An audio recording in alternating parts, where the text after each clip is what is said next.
student's choice. This can either be conditional or it can also be unconditional. Ideally, you're in student's choice if you have one, which is your backup choice. The conditions of that offer should be lower than that of your firm choice. If you have unconditional offers, that means you can only have one acceptance, which will be your unconditional firm. Thank you very much, Tom. So just a reminder, SRUC obviously has different campuses and we have different campus codes related to each one. So this is just a reminder of which campus goes with which letter, because when you are on the UCAS hub, you will see the course and the campus generally using the single letter code, so just so that you're aware of which offer you're accepting. So those of you who have applied directly to SRUC, you will have received your offer via email. If you haven't already replied to us, it would be great if you could. And as part of that email, there will have been a link which takes you back to the application portal, which allows you to reply to that offer. If you can't find your email, or for whatever reason the link's not working, if you please contact the admissions team, we can add your acceptance for you. And just by confirming your acceptance, it means that we know that you're planning to start the course in September. So if you have a conditional offer, regardless of whether it was from UCAS or directly from SRUC, and the conditions of that offer require qualifications, the admissions team will be back in touch with you in August when we receive the results, around about the same time that you receive them from SQA or any other awarding body. If you've got any questions or concerns when you do receive your results, either give us a phone or you can send us an email, and we can discuss what options are available to you at that time. If you have an offer which is based on other information, so not academic requirements, it might be a reference, it could be English language, or it could be a financial condition. If you could send us the evidence that is required as soon as you can when it's available, so we can then finally review your application. And I'm now going to pass over to Kirsty.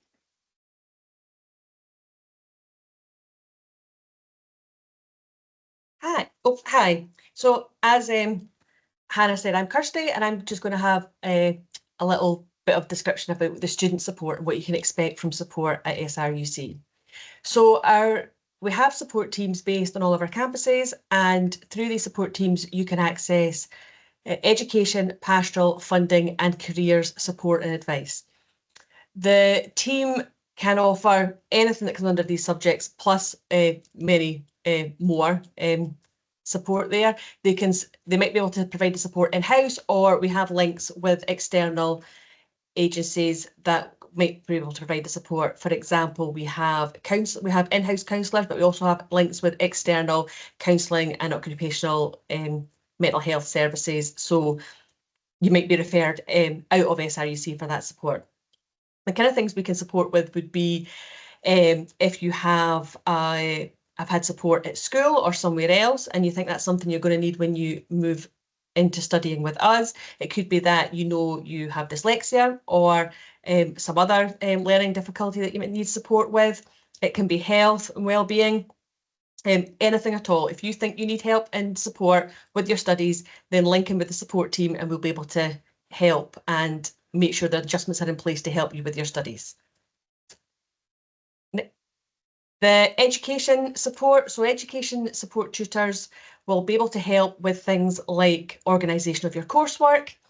It might be that you need some advice on how to get yourself organised, some study tips, some support with specialised software to help with your studies. If there's anything that's causing you difficulties in the classroom with your studies, reach out and we will put in place what we can do to help you manage your study. And the best person to contact for that would be your year tutor or the study support tutor based on campus. But if you speak to either or, they will probably link you in with, so if you speak to the year tutor, they would link you with the support team. And if you go directly to the support team with your permission, they would also link in with your year tutor and your lecturers so that the whole team working with you know what support requirements you need to help with your studies. The pastoral support we can offer is anything to do with your health and well-being. So as I said, it could be mental health, physical health. If there's something that's having an impact on you while you're at college or when you're at home and it's having an impact on you coming into your studies, then just let us know and we will put in place what we can. Also, if you are care experienced or come under our corporate parenting umbrella, the support team will reach out to you to make sure that you're being supported as needed, but also you know where they are if you need anything throughout the year. We also have access to a 24/7 online resource called Spectrum Life, so all students can log in and use this service, and that is a platform where there is immediate support there for you if needed, 24 hours a day, but also there's lots of different wellbeing tips and advice that you can access at any time just to help with your general health and wellbeing. With digital support, so the majority of our courses are blended learning. So this means that you may be on campus some of the time for your study, but also some of your classes might be delivered online. To make sure that you have everything that you need to be able to access your course fully, as part of your online registration, there's a digital support IT resource assessment form that will be available to you online that we'd ask for you to fill in if you think you might need help with accessing courses online. And through this, we can make sure you have the right device and equipment to do that. It may be that we can offer you a loan laptop for the year if you don't have access at home, or it might be that you just need some help getting it set up. So if you fill that in, then we can make sure you've got all the resources that you need to study fully. As part of your course, you probably will need some kind of PPE. So that's personal protective equipment. The majority of our NC students will be funded for their PPE. If you are studying 8th year above, you will probably have to pay for your PPE. But again, with the information that you get sent before you start your course, you can go online and look at the kit list, and there is an option to pick the course that you're on, and then you can click all of the equipment that you need. It's all listed pre-course, so you don't have to know what that is. You click in the name of your course and it'll bring up everything that you need to order, and that can then be ordered and sent out to you in advance or on to the campus for you to collect, so you've got everything before you start the course.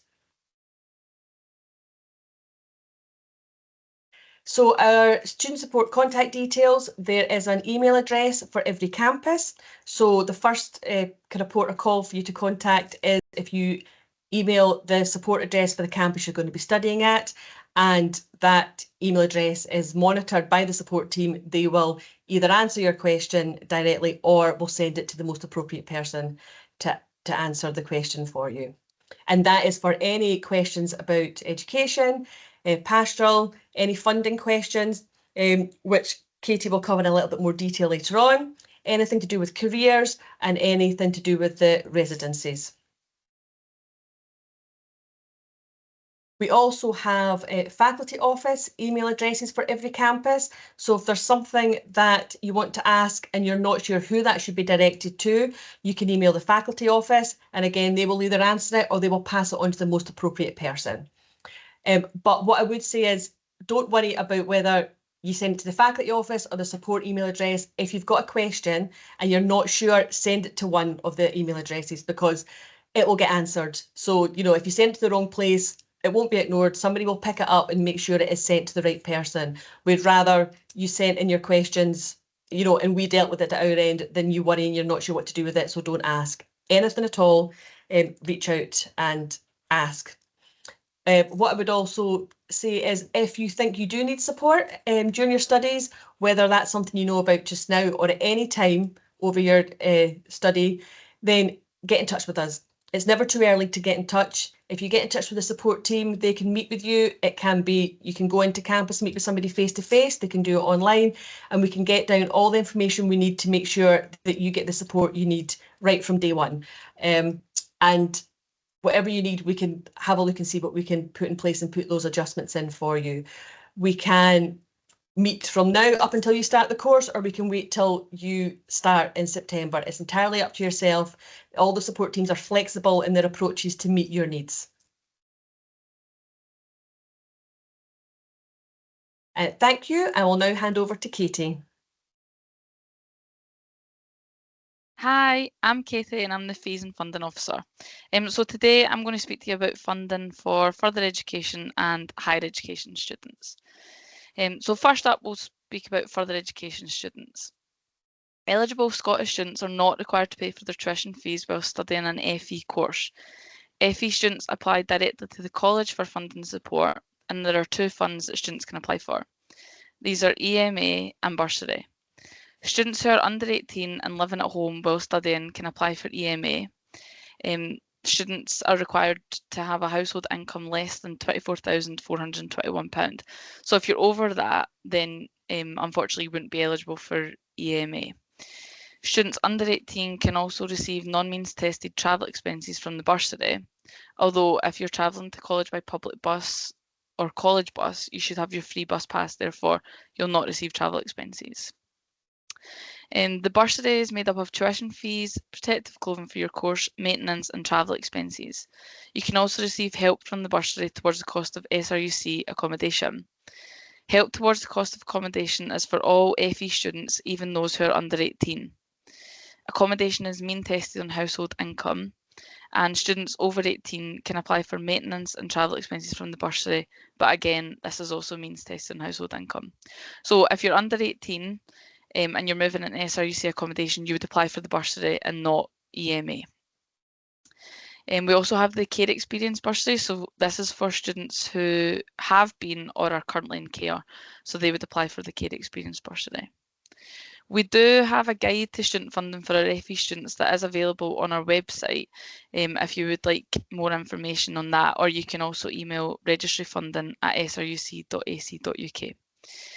Applications for FE funding are done online via our support funds link, and the applications are not currently yet open. They will normally open end of May. So if you have an unconditional or conditional offer, you'll be sent an email round about the end of May inviting you to apply for funding. We advise that students must apply to the bursary even if it is just for tuition fees. Now I'm going to speak about higher education students.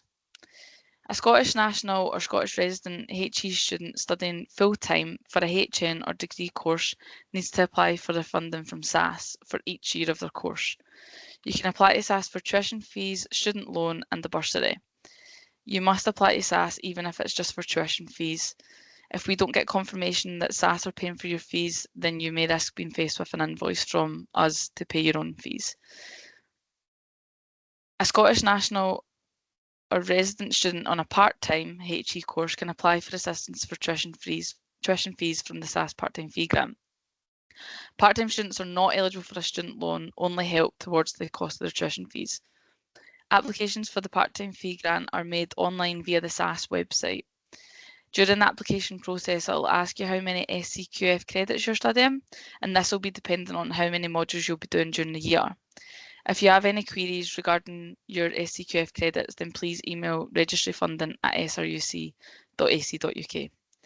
To be eligible for the part-time fee grant, you must be studying a minimum of 4 HN modules and your income must be less than £25,000 per year. The amount that SAS will pay towards your fees depends on the number of credits being studied. So this means that there may be a proportion of tuition fees that you're required to pay yourself. SAS applications for both full-time and part-time are now open for next academic year, and SAS recommend having your application and supporting evidence submitted prior to the 30th of June to ensure your funding is in place for starting your course. If you'd like more information on SAS funding, please visit their website. Now I'm going to speak about self-funding students. So students will be asked during online registration how they're paying their fees.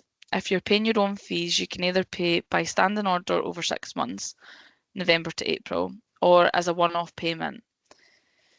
If you're sponsored, if you've got a sponsor paying your fees, we must receive confirmation of this on letterheaded paper.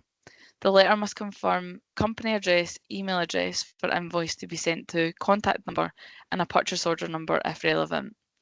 Invoices for fees will be raised between October and January of the academic year, but if you require an earlier invoice, please contact registry@sruc.ac.uk. So I'm going to speak about additional funding now. So at SRUC, we have additional funding you can apply to when you're studying. The discretionary fund is available for both FE and HE Scottish resident students who are facing financial hardship. You can receive a monthly payment to help with your living expenses or travel expenses, or you can apply for a one-off payment to help with things like an unexpected bill. To be eligible for the discretionary, students must have exhausted all forms of funding. So for example, a higher education student, they need to have taken out the maximum student loan before they're eligible for discretionary, and for an FE student, they have to have applied for the bursary. We also have childcare funding available at SRUC. So this is for FE students and full-time HE students. The funding is intended to assist with childcare costs for all types of formal or registered childcare and is only available for the days you're timetabled. Applications are made online via the link on the screen. Applications for discretionary do not open until the start of September, but childcare applications will open at the end of May. So now we're on to trust funds. So there are also trust funds that are available to our students at SRUC. We've got the RUK bursary. So that's for students who are from England, Wales, Northern Ireland, Republic of Ireland, Channel Islands and Isle of Man. For fees purposes, your classes are UK. So at SRUC, tuition fees are charged for the first 3 years of a 4-year degree, and we offer all our UK students their 4th year free. Change Your Path bursary. So Change Your Path bursary is at the value of up to £1,000 and is for students aged over 25 and looking to retrain or change career. You must be enrolled on a HN, degree, PGDIP or MSc course. You must also be new to SRUC and have not studied with SRUC in the past 5 years. Applications for this bursary will be available online on our website. It's on the student bursary section of our website in the fees and funding, and applications they'll close on the 31st of August. The SRUC Going Further bursary has been set up by the SRUC Trust to encourage and reward students with exceptional advancement potential at SRUC in the transitional stage of their learning. This bursary recognises existing students' achievements and their future potential. The bursary is established in support of the SRUC vision to lead innovation and sustainable development in agriculture, land and the rural sector. Going further bursary holders will progress in their education to a stage beyond that intended during the original registration. This may or may not involve a change in SRUC campus. It is anticipated such progression would normally be from a non-advanced SCQF level 5, 6 to an advanced level of study SCQF 7, or progression from HNC, HND to year 2 degree or year 3 degree. The centenary bursary, this bursary is aimed at HE students who are self-funding and don't qualify for support. Applications will open for this in September and the link will be available on Moodle, the website, and it will also be sent to the faculty offices to share. And we've got the Gregor Lamb bursary. So the Gregor Lamb bursary is for future farmers, and that's for students embarking on an agricultural HN or degree level course. Priority is given to those who are not from a farming background but are new entrants into the industry. Again, the application for that will be on our website and will also be on Moodle. We've got the Fairweather bursary, so that is for students under the age of 25 who demonstrate a passion for horticulture and gardening. The aim of the Fairweather bursary is to benefit promising students, enabling them to fulfil their potential. £5,000 will be granted up to 4 students and payments will cover the duration of any programme for up to a maximum of 4 years. So that's the end of that. So if you're unsure of what funding you may be eligible for, if you've got any further questions, then please contact registry funding at sruc.ac.uk. So I'm now going to pass over to Saul, who is SRUCSA co-president.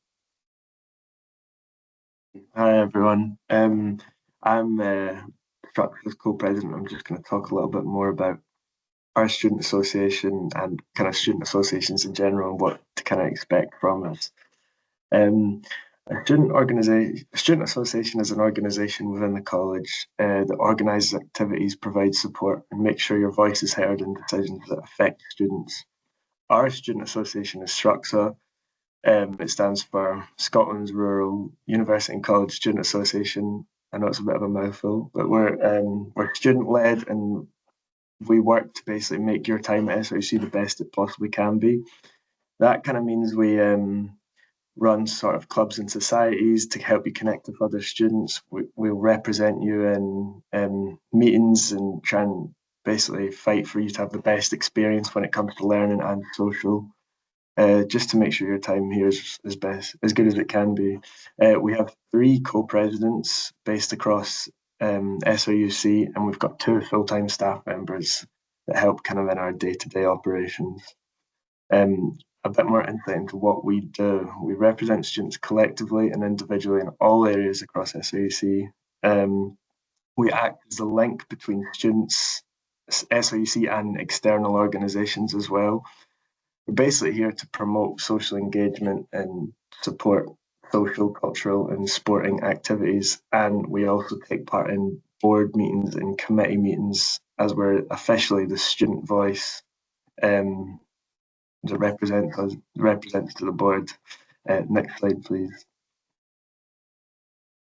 We've got class reps. Basically, class reps are elected students in each class, and they basically help us to communicate the feelings of students to the board. So the class reps will come to us and we will then share all that information gathered to the board and to the committees and to the management team.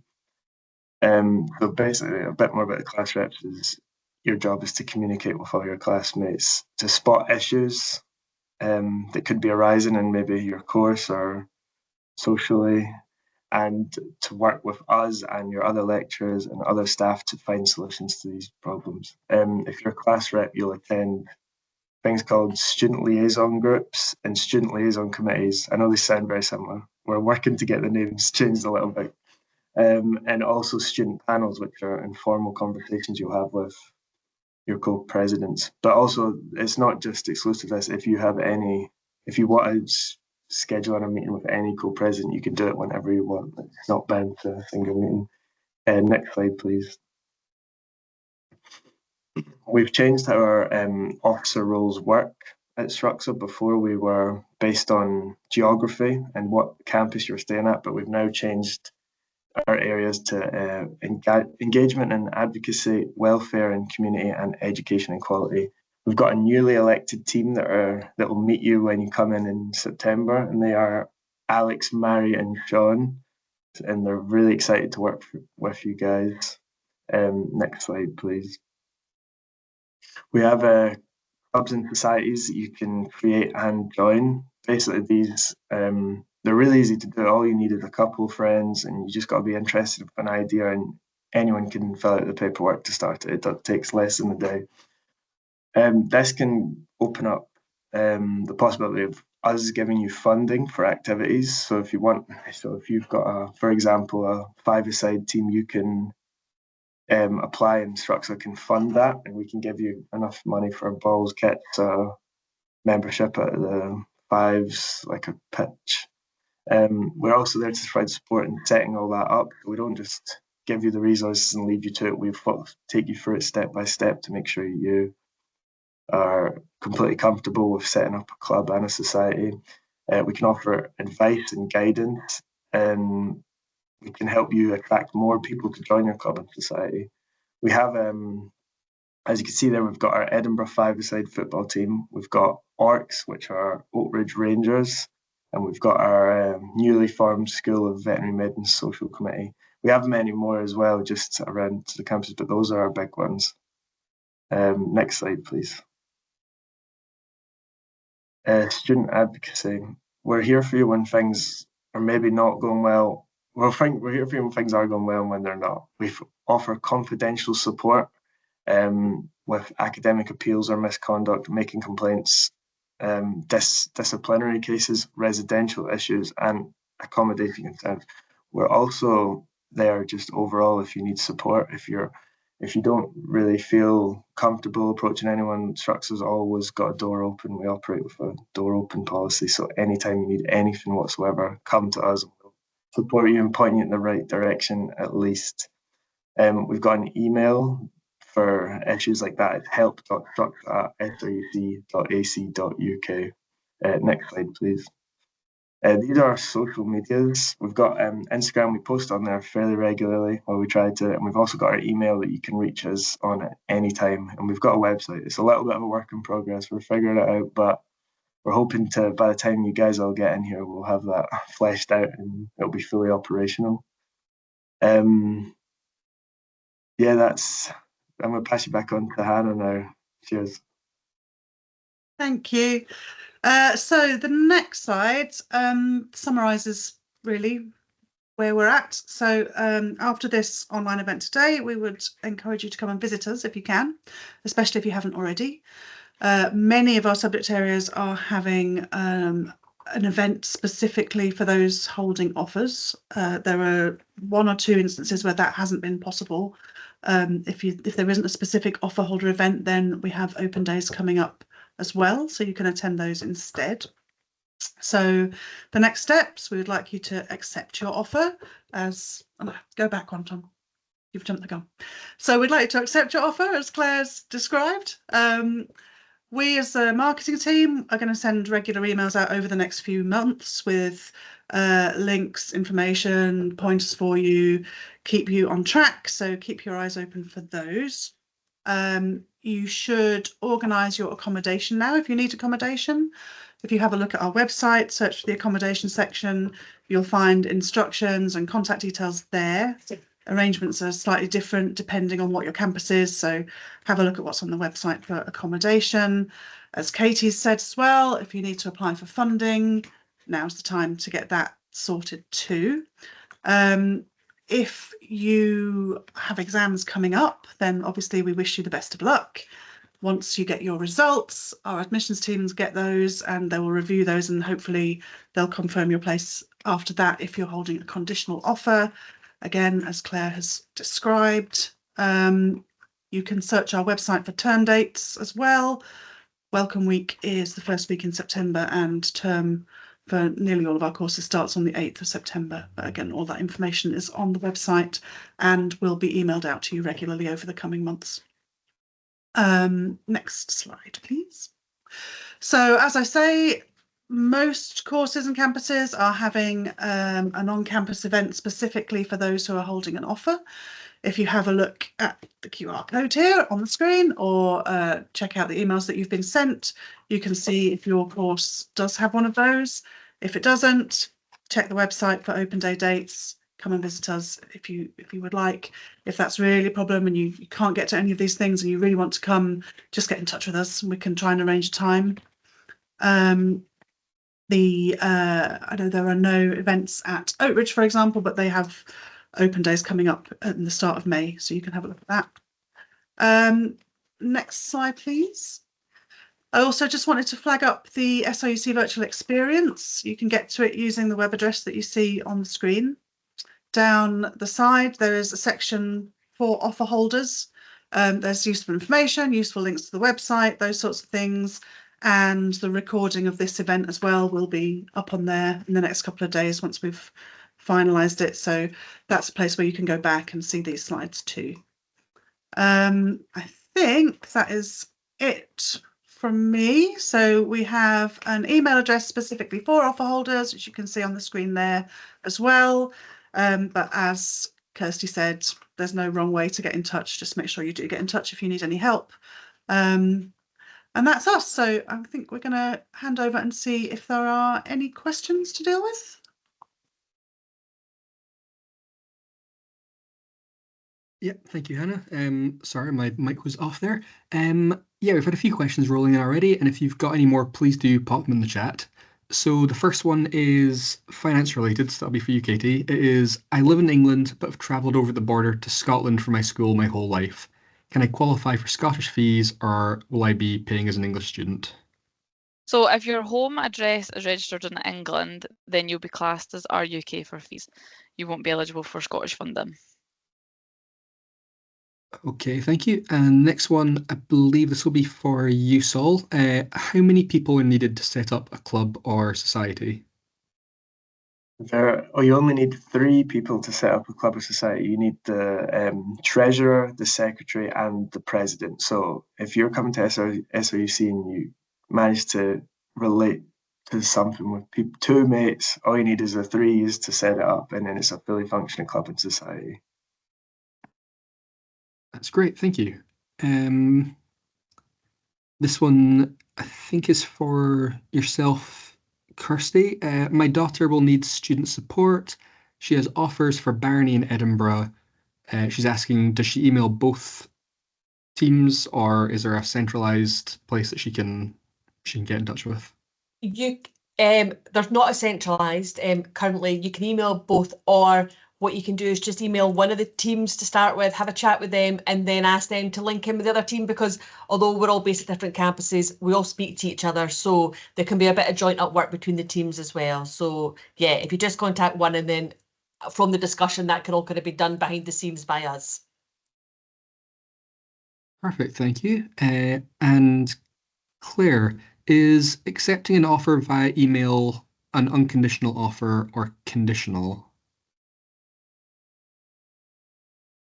So if the offer is for a further education course, then you can email us with your acceptance, because you should have had your offer by email.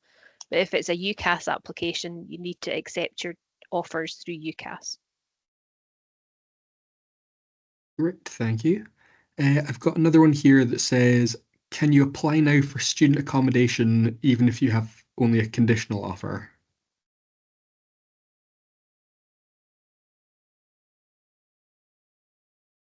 Do you want? I can answer that if you want. Yeah. Yes, apply, because then obviously we've only got a certain amount of rooms in our accommodation, so apply, get your name down, and then if anything has to change later on, that could be done. But apply, and then you know that you've done it.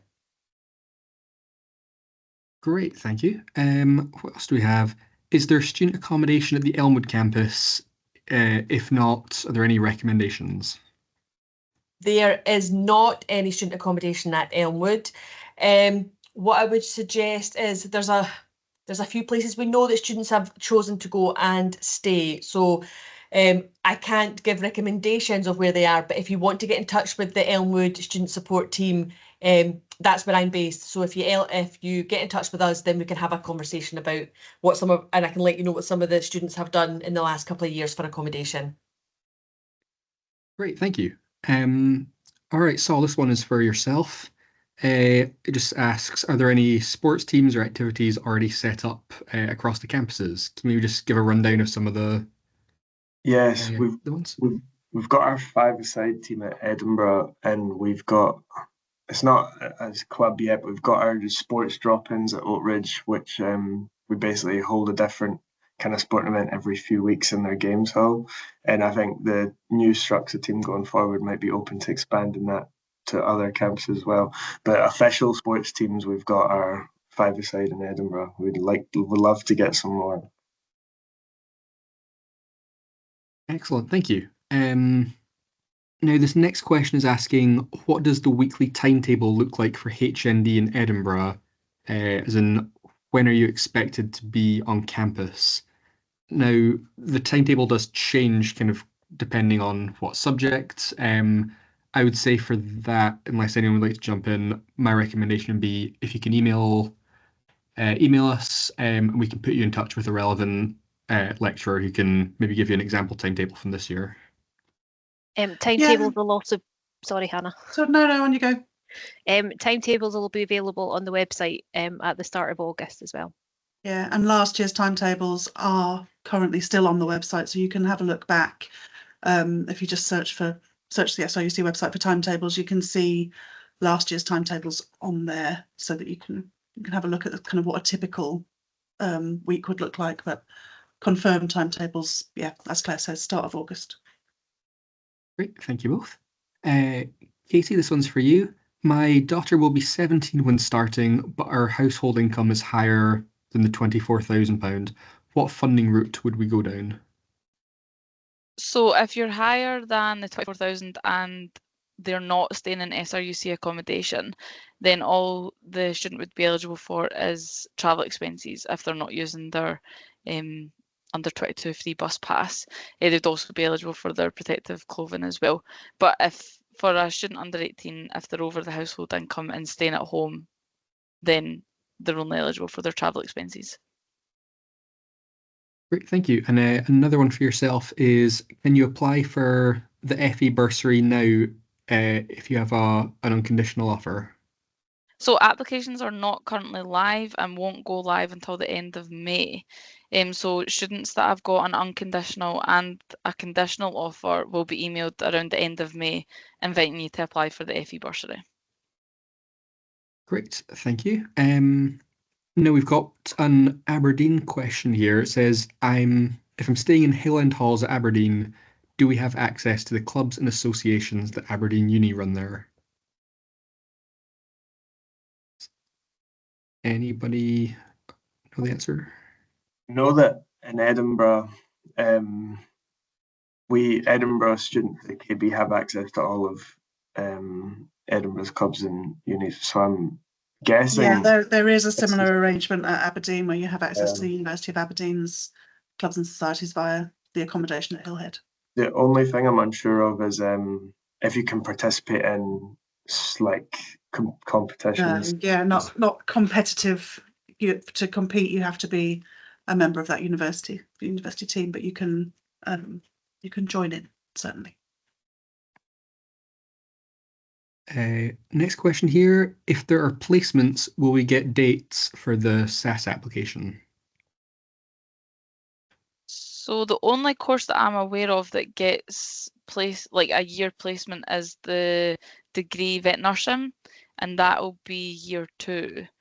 So year 2 going into year 3, they have a year-long placement. So the SAS application, you would just apply as normal, and you wouldn't click yes to the placements question if you're on any other course.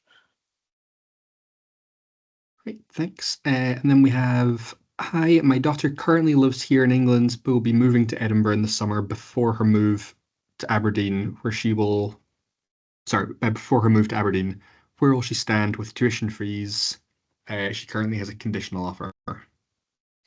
So if she's moving to England, if she's moving to Scotland for education purposes, then she'll still be classed as RUK for tuition fee purposes and not eligible for funding. But if she's moving to Scotland prior to the 1st of August and not for education purposes, then she would be able to be classed as home Scottish for fees. Great, thank you. And when can you apply for funding for accommodation? So if it's an FE course, it will be end of May, and you'll be sent an email. If it's a HE course, we don't have specific funding for accommodation. Normally that would be through your student loan that would help cover the cost of accommodation for a higher education student. What else do we have here? If successful in accommodation, can you stay there during induction week?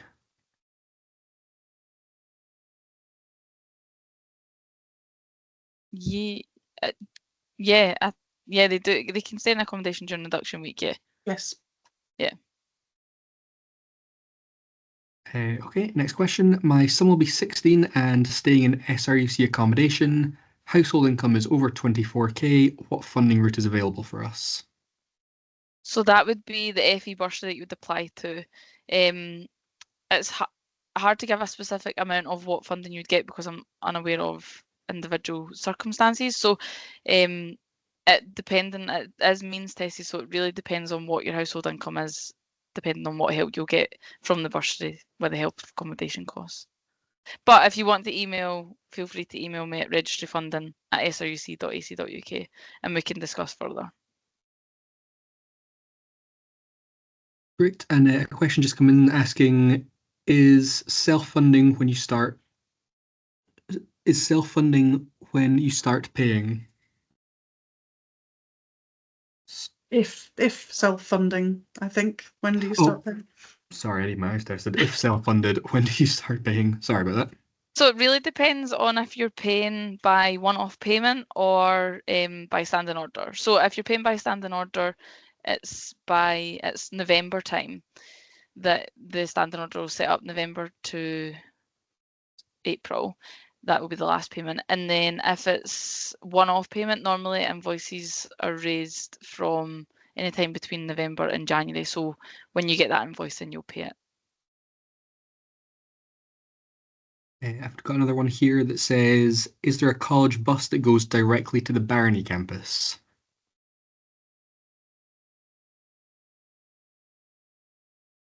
So Sure, there is. I believe there is. Yeah, there is. None of us are based at Barony, but yes, there is a bus that goes. There's a bus that goes past the campus, and in the morning and at the end of the day, it diverts onto campus. So if you are start of the day, end of the day, then it takes you right to the door. And if you're kind of wanting to arrive or leave more in the middle of the day, you might have a 5-minute walk from the road because it doesn't go actually in. That's my understanding.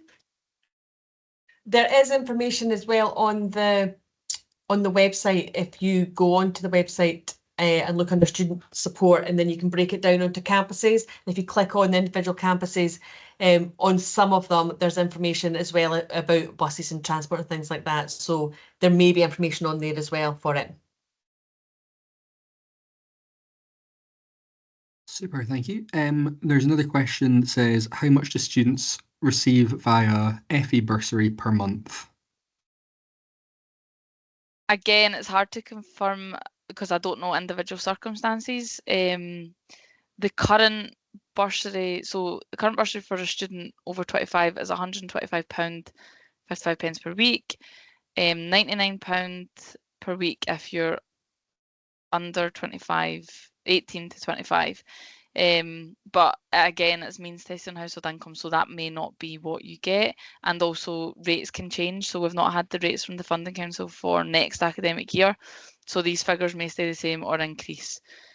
But again, if you want to email me, you can. I've got, my daughter has been offered a place at Oakridge. She's accepted it, but hasn't had a confirmation. Is there any way that she can check the status of this?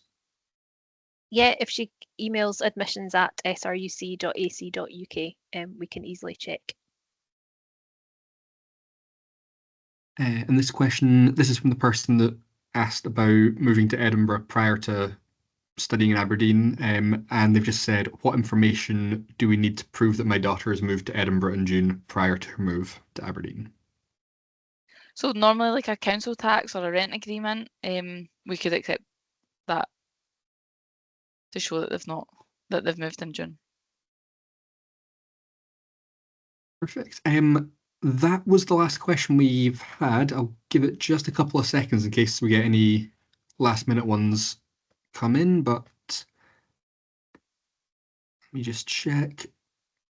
We've had one question actually that was asking about what facilities are there in the accommodation for under 18s. There's not a campus attached to this, so I don't know if that would be, I think that would be Oakridge potentially.